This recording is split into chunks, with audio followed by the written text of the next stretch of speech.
Welcome to another episode of the Peace and Prosperity Podcast. Today, we're going to be talking about how to master your mindset. Now, if you've been listening to me or following the podcast for a while, you know I'm all about confidence and overcoming self doubt, increasing your self love and self worth. But none of that happens if you don't have a good handle on your mindset. And when I started to think about this topic, it made me think about when, a few years back, I forget her name. This was a coach. We were cool, but, I'm getting older, so I'll be forgetting people's names. But anyway, she said something that was always so powerful. She said, what you think about is what you bring about. So if you're finding yourself not living the life that you want, not having the purpose, or not feeling like you really are attracting what you need, you're not thriving, you're just surviving, you want to pay attention to what is your mindset? What are you thinking about? Because truth be told, that saying has a lot of truth to it. What you think about is what you bring about. So this is why we're going to unpack mindset, and I'm going to give you 5 things that you should do to master your mindset. So make sure you stay to the end because you don't want to miss any of these steps. So the first thing I want you to do as we talk about mindset is pay attention to what you believe. Now, when I say what you believe, what do you know to be true? Meaning, what is the narrative that you're telling yourself about yourself? Often we think about how other people perceive us, and do these people like us? Do they think that we're smart? Or am I doing what I'm supposed to do? Am I walking in my truth? Or am I a good person? All of these things are part of our narrative. So when I say, what do you know to be true? I'm asking you to take inventory of what do you believe about yourself. And depending on how you see yourself is going to have a vastly different outlook, or it's going to have a vastly different perspective on how you live your life. And when you think about your confidence level, your ability to manage anxiety and stress, depending upon how you perceive yourself, that's going to show up in how you function. Yeah. So depending on how you see yourself, that's going to have a big outlook on how you function. So let me give you an example. Let's say you perceive yourself to be very meek, very timid, very shy, and essentially you feel like you cannot step out and be an outgoing person. That's how you see yourself. Everybody else sees you as being the life of the party. You're fun loving, just super engaging, funny, all of these things. But because you don't believe that, you operate at a level that is down here. Now, for those who listen on the audio, I'm saying you're operating at a level that is lower than what you really are. But everybody else sees you as something else. So what is the truth? Are they right or are you wrong? What do you know? Well, this is where you take inventory of how am I showing up? What are the facts? And if you are a person who is crushing it at your job, you are an outgoing person, you're a kind person, all of these things are true and nobody can take that away from you. So pay attention to what you believe, because how you believe and what you're saying about yourself, it has an impact on how you're showing up every single day. So that's step 1. What do you know to be true? What do you believe about yourself? Pay attention to that. Number 2, you have to face your fears. There's something that you're scared to do that you've been thinking about, but for a number of reasons, you're like, I'm not ready for that. And with that type of mindset, you're not going to be ready because you're consistently telling yourself you can't do it. So you don't show up, you dwarf yourself or you shrink yourself, and those fears become bigger and bigger and bigger. And you're feeling like, well, Jason, I can't get around it. This is just who I am. This is just how it is. Let me stop you right there. I said, face your fears. So once you identify what this roadblock is, the onus is on you now to do something about it. I'm going to use myself for an example. Speaking and, you know, having a podcast, speaking for corporations, just putting myself out there on social media. If you follow me on social media, in the beginning, it's not easy, but I had to face that fear really quickly. So once you are tired of doing retakes and redos, and you don't necessarily care if somebody walks past or if the phone drops or if you got something on your lip, whatever it may be, you get through that. And by getting through that, it builds up your confidence. So in return, it also strengthens your mindset because now you have all of this evidence of things that you have done. So now you know that to be true. You see how that kind of ties in together?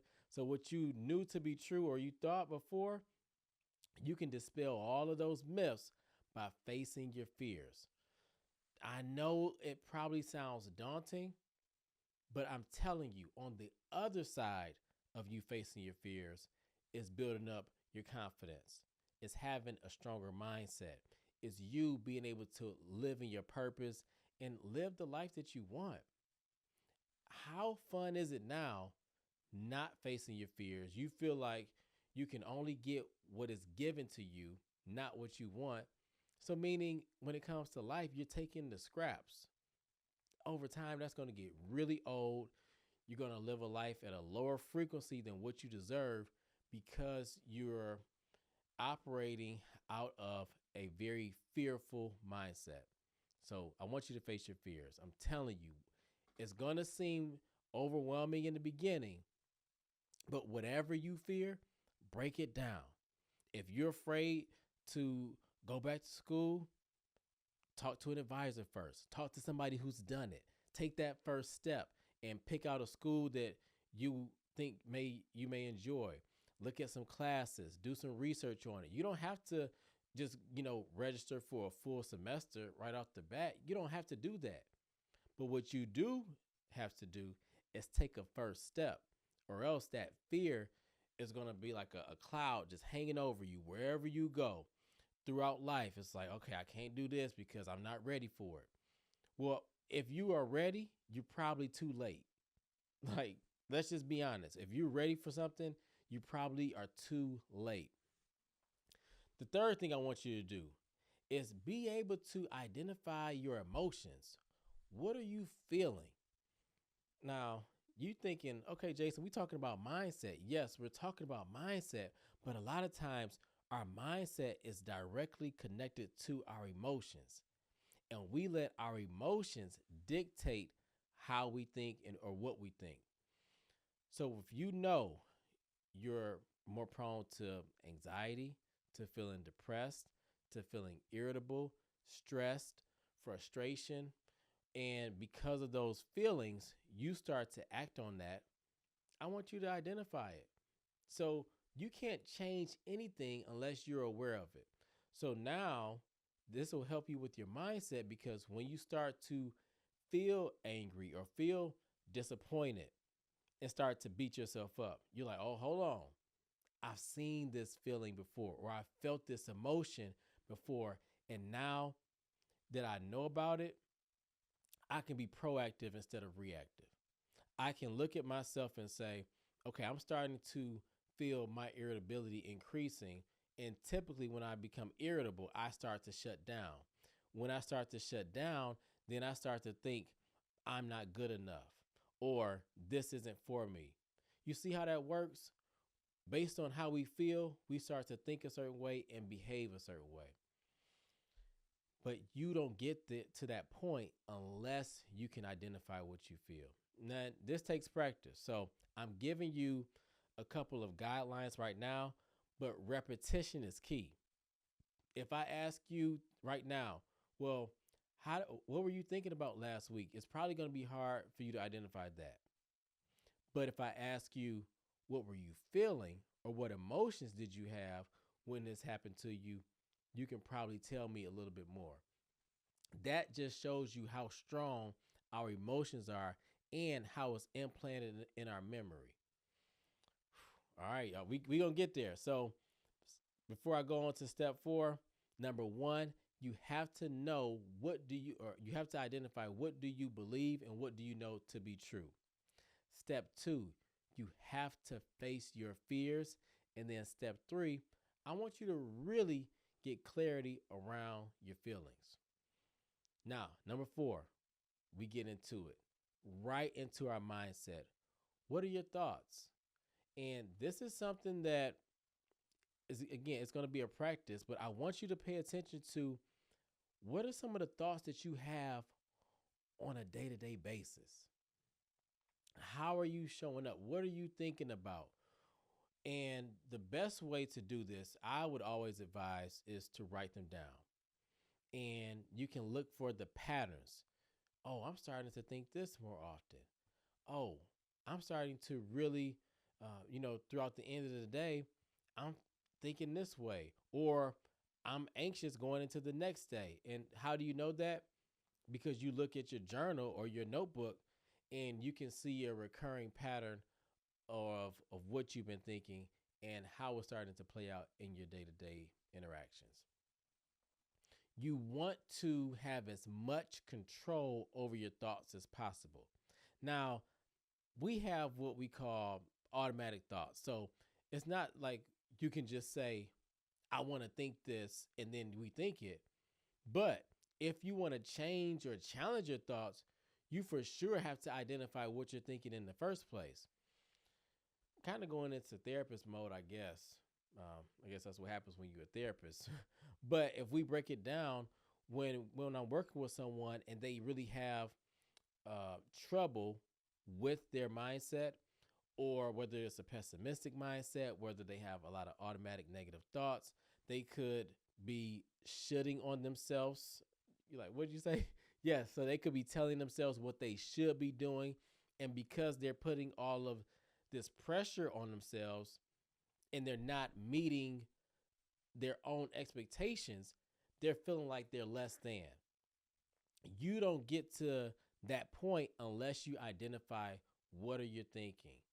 What are your cognitions looking like on a day-to-day basis? When you have all of this data in front of you, it gives you a lot of ammunition, for lack of better words, to do something about it. So if you want to strengthen your mindset, you're going to have to identify those thoughts. You're going to have to pay attention to how you feel and how that's influencing how you think about yourself. It's work, but it's the best work that you can do. When you think about your health, whether that's your mental health or your physical health, it all still starts with your mindset. You getting yourself mentally stronger to go after it every single day. So that's number 4. Get a lot of clarity around your thoughts, because things aren't just happening to you, they're happening with you, and you have to pay attention to the process. Number 5, you have to take massive action. Keyword on massive, because you will know all of these things and then do nothing with the information. And I know because I've been there. I don't know which person said this. Actually, I think it was maybe Marquell Russell. But he said, knowledge is cool, but you have to apply the knowledge.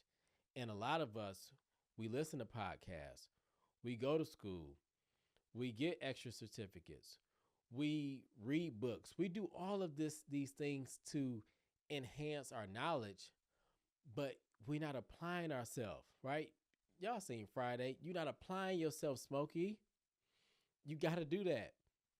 And once you start to apply what you know, that's when you can really blow the roof off of your mindset. Meaning, where you were thinking at this level before, now you're thinking at this level. And when you're doing it, you feel confident about it because you know you've done a lot of work to get where you're at. So when things happen to you, you don't take it personal. Why? Because you've done that work to build up your mindset. You know that if somebody says something that you could perceive as a slight, oh, that's not about me. I'm not taking that personal. That is more about them and how they see everything. This is why when you work on your mindset, it's the best work that you can do. So, as we recap, you want to master your mindset because when you do so, that's when you can start to operate in your gift, build up your self confidence, and get rid of the self doubt. You do that by getting clarity around your thoughts, identifying your feelings, knowing what do you believe to be true, and make sure you take action. Don't walk away from this conversation doing the same thing that you were doing 10, 15 minutes ago, or the same thing that you've been doing for 10 or 15 years. If this is you and you feel like, well, Jason, I've been doing the same thing because this is all I know. Well, one, you now have more knowledge, especially if you listen to this point. So you have to apply it. And then two, what was your mindset like to keep you in that place? What thoughts were you telling were true to keep you feeling stuck? Again, I'm going to end it right here. What you think about is what you bring about. All right, y'all. So, as always, I thoroughly enjoy these conversations.